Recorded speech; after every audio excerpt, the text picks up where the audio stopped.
and higher rating, the H-index, journals and everything. So how you are going to address this problem in future?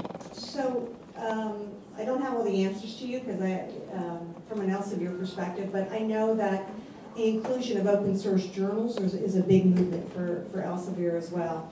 How they rank within, I can't give you a kind of a guideline of that yet. I wish I could. It's a big discussion area for us in terms of where we go from, but many more of our sources have become much more open source, right? We're bringing in a lot of open source journals into the equation as well. So I wish I could answer the question, but I can't for you. Okay, good. Anyone else like to jump in?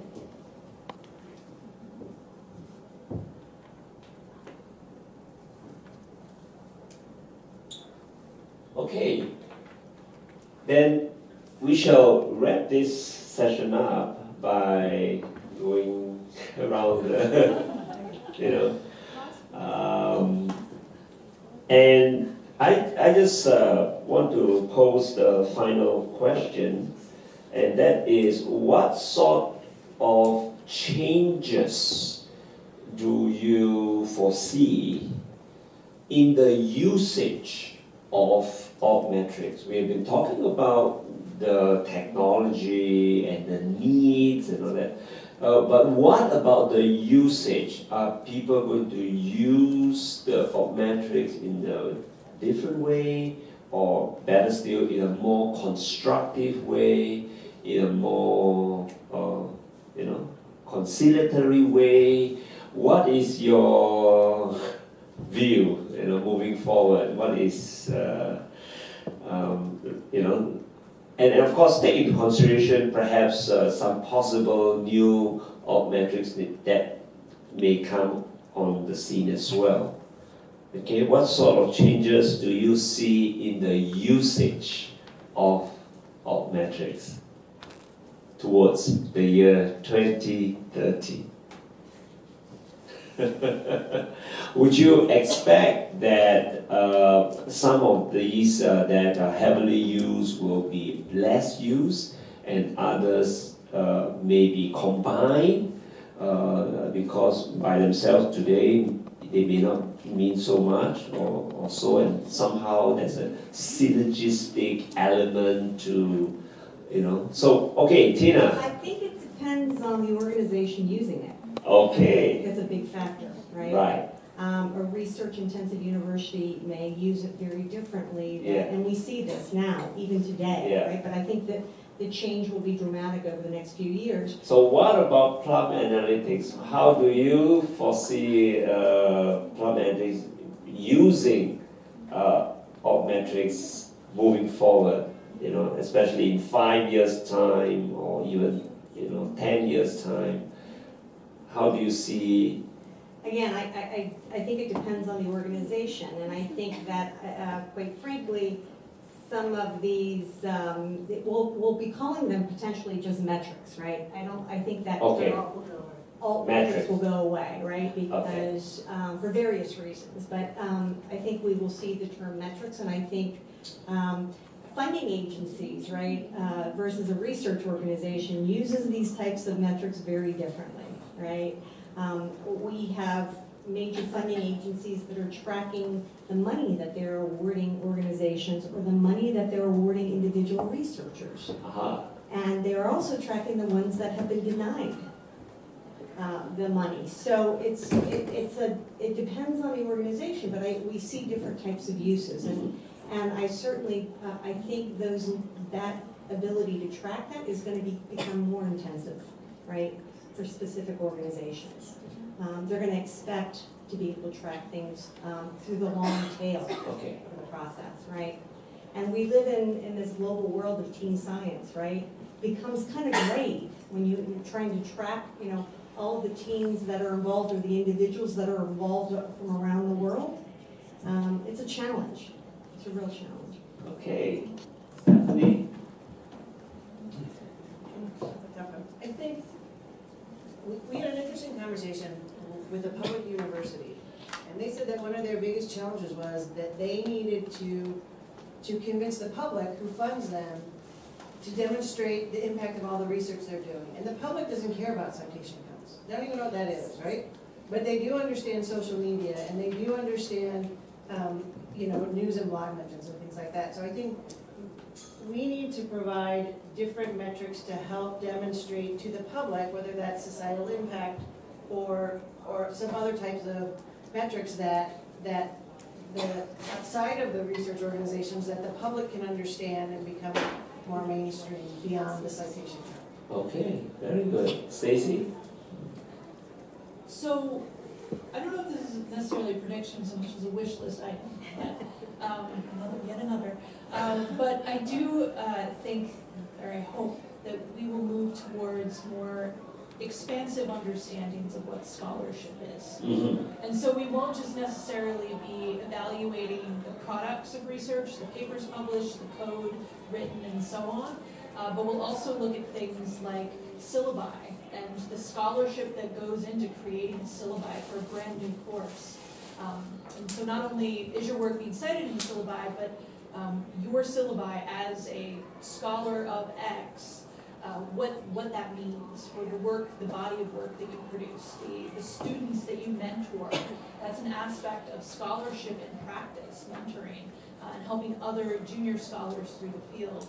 So I hope that this data that we're now able to collect about all the various types of research outputs and other scholarly outputs like syllabi will hopefully mean that we will get a lot more expansive in our view of what scholarship means, and we won't focus so much of our time and energy on simply the research that we're doing, but expanding into teaching and service as well.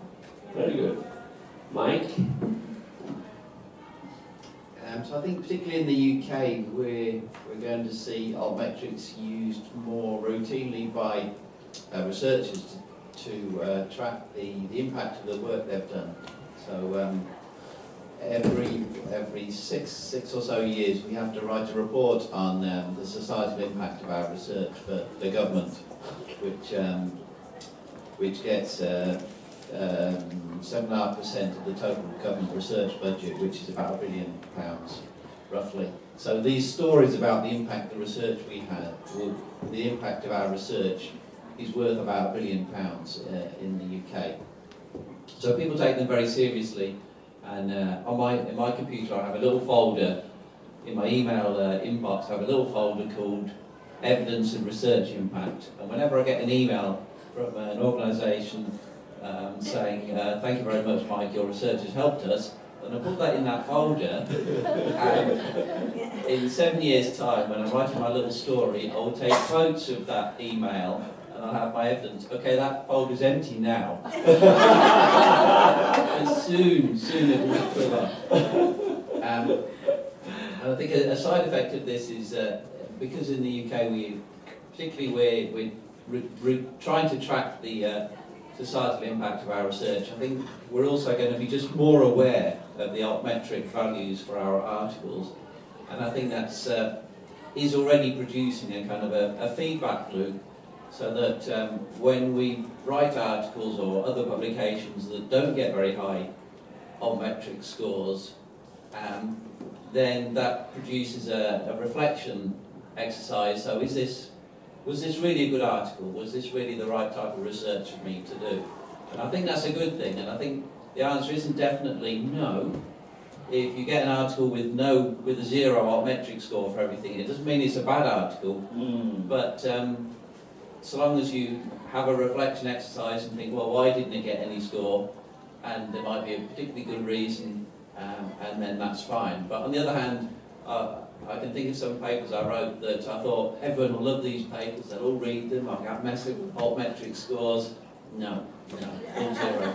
So I gave up that line of research, and I think that was a wise decision really to give up, because so for this line of research I think people just weren't interested. I loved it, I thought it was wonderful research. It was wonderful research, but no one else agreed with me, so probably giving up was the best policy. No, that's true. Some of the highly cited papers on my list are the ones that I don't quite like. And the ones that I really like, I scratch my head like, why is no one? It's funny. Okay, please. I think nowadays there's so many institutional repository, and Yes. then actually nowadays people are adding the Altmetrics score into the institutional repository. So for the user, instead of looking at only the citation count, and then if the user can see various metrics score, so it can be kind of the indirect recommendation for reading. So I think in the future, maybe this kind of metrics can be used for automated recommendation system or whatever. So That's a instead very, of KT revision. very good thought. Very good. Edie. This is more of a wish list item, but I would like to see Altmetrics used more as the aggregation level.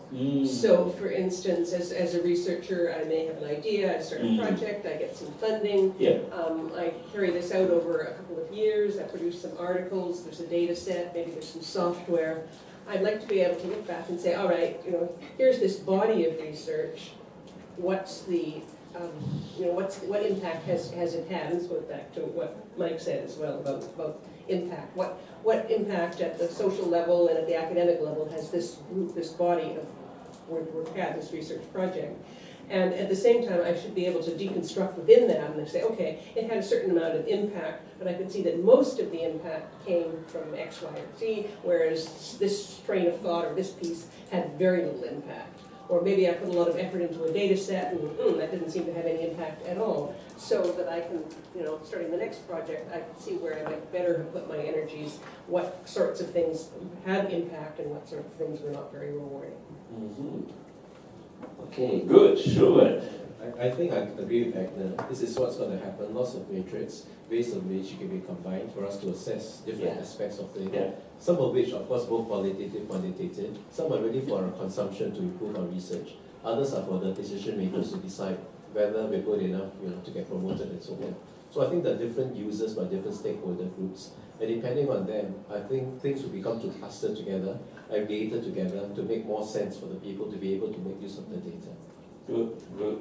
Thank you. And these are all wonderful points because research is getting increasingly more complex, and that's because the world is getting more complex as well, and therefore I believe it is almost like a natural thing that the matrix will kind of develop along that line.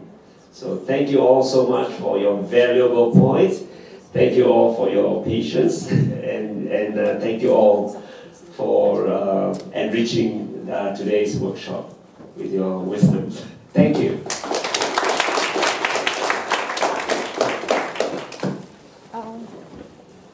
We have something for you.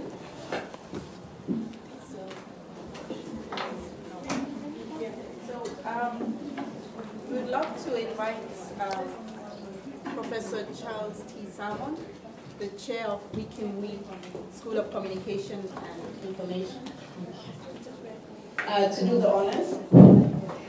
So we would like to thank our panel for this vibrant discussion at such a late hour. And with the storm outside, really very cozy. So first to Prof. Khor. For the lovely moderation of the panel. Thank you so much. Okay. Right. Good. Then we move on to Prof. Fu. Thank you. Thank you so much. Prof. Edie, our co-PI and supporting us in Singapore, coming all the way. Thank you. And being a session chair so spontaneously too. Prof. Na.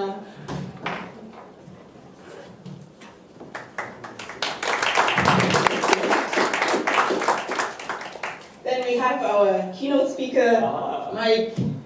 Prof. Mike. Thank you so much. He gets a little one on top for the keynote speech. Thank you. And as well for Stacy. Thank you so much, Stacy.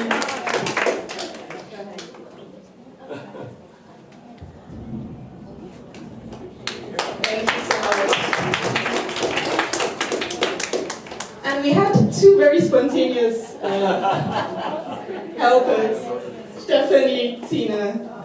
Thank you so much. Your input would have been missed. Thank you so much.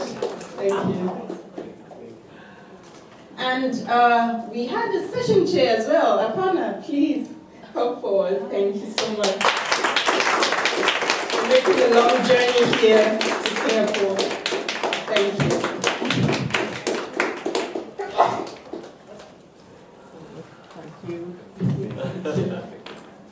Thank you. So,